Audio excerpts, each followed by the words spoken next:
You're this perp back with another video, and I just got done watching this brand new K-drama on Netflix called The H Show. And if you're a fan of Squid Game or even any of those reality competition shows, this will be right up your lane because this is very similar to Squid Game, but instead of having over 400 something players, you only gotta focus on these four. Our main character here, Jin Soo, also known as Third Floor, which everybody kind of goes by their floor name. He is introduced to us as a person that is down on his luck, very good with the numbers in his head, just not really good with money because he owes a bunch of loan sharks like 900 million won. I don't know what that converts to in actual dollars, but he ends up getting this invitation like these other characters do, and he gets to choose between 8 numbers, 1 through 8, and he ends up picking 3. And this is how we get kind of introduced to what's going on with this whole entire game. And I really like how they break it down. So pretty much each individual has their own room, and they're making money every minute, every day. So take, for instance, if you're on the first floor, you make about like 10K a day. Then the second floor room would make 20K. You know what I'm saying? And the higher the level, the higher the money that you make and the prize money that you get to keep. But it's almost like a prison in a way, because anything you order from your room, you can't take it outside of your room or else you get penalized. But once they get into like the main area, you know what I'm saying? That's where things get really interesting, as they have this time clock, and there's all these different types of ways of gaining more time. And they are just so naive because they don't really know what's going on. They're just kind of just winging it. But the smartest characters are definitely third floor and seventh floor. You know, they kind of work out a whole type of system on who gets fed, you know, whose room is going to take up the waste and stuff like that. But there's one character in particular that's going to get on everybody's nerves, and I definitely think the viewers are going to be infuriated with this character, is 8th floor. She is just completely oblivious to everything. She does not care. She lives in her own world. She's making millions upon millions of dollars and just spending it, and she just gets off on watching people struggle, getting tortured. Like, this series just gets progressively more and more violent as time goes on, because at the beginning they're all kind of working as like a system, but then things kind of start to cause a rift between the group as there's more money, there's more time that goes by. So it's really working on each individual character's mental, to the point where it almost becomes like a Lord of the Flies situation, where now you have the higher levels versus the lower levels. So with each passing episode, things get more chaotic. You don't know who to really trust.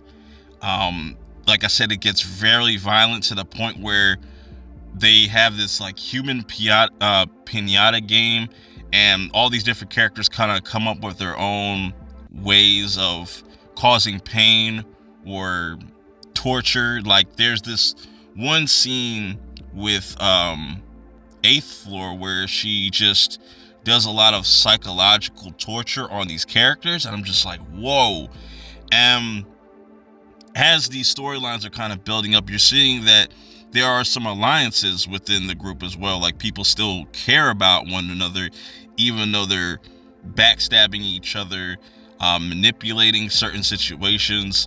And I really like the human aspect of this story, because it's very meta. It's very like not fourth wall breaking, like them talking to the camera directly, but a lot of the dialogue just speaks to the audience to where it's like this whole social experiment, whatever you want to call it, this game is all about pushing a person to their brink, or just seeing how much they can endure while still making the money that they need to. So whenever the game does end, they get to take home this whole wad of cash. But that's the thing, you don't know if it's going to end or if it ever does end. And I like that whole premise of this show, because now this kind of lends itself to be like an anthology where we can get different groups of people each season and kind of put them through different scenarios and different things and different tests, and just to see how they're going to interact with one another. I just think it's a really cool concept, and I'm curious to see what they're going to do with this in the future. And I also like that this is a more funnier version of Squid Game. Not to say that they don't have a lot of serious moments, because they definitely do. Like those last couple episodes, especially episode 8, was very heavy, especially with that certain character death, which I will not spoil, but that was really fascinating how that kind of brought the group together. They were always kind of a tight-knit bunch, but it's just like a lot of things were kind of going on. You know, when there's money involved, people start to kind of go kind of crazy. But I've really enjoyed everybody's performances. I like how they also gave each individual character a backstory, and the way it was shot in this like 4:3 aspect ratio, that was really cool. Like I said, we get third floor where he's just owes money to loan sharks. First floor, he's just trying to get as much money as possible for his daughter. Floor 2, she is just a very compassionate person. She is very giving, very tough. She goes through some of the most gnarliest shit in here. She probably takes the most brutalest beatings throughout this whole entire series, and her whole interactions with sixth floor and him being just a complete asshole. We find out that he used to be a baseball player, and floor 8 used to be this like performance person, but now she's just pretty much broke. Floor 7, he has probably the most interesting backstory, because his whole thing is writing scripts and whatnot. That's all I'll say about that. Fifth floor,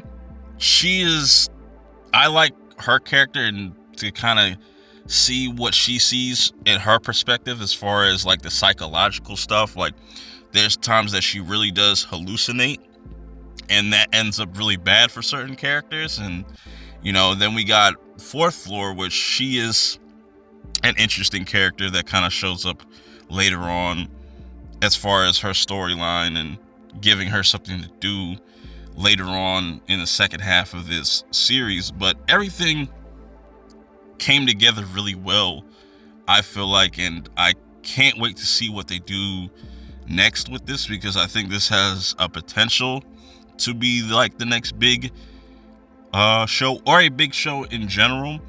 I don't think it's going to be as massive as like a Squid Game. I'm still kind of shocked at how big Squid Game popped off, but this is on the same level as quality as a Squid Game. So I would definitely recommend checking this out if you haven't. But if you do get around to checking it out, let me know your thoughts in the comments below. But man, Netflix is just killing it with these K-dramas.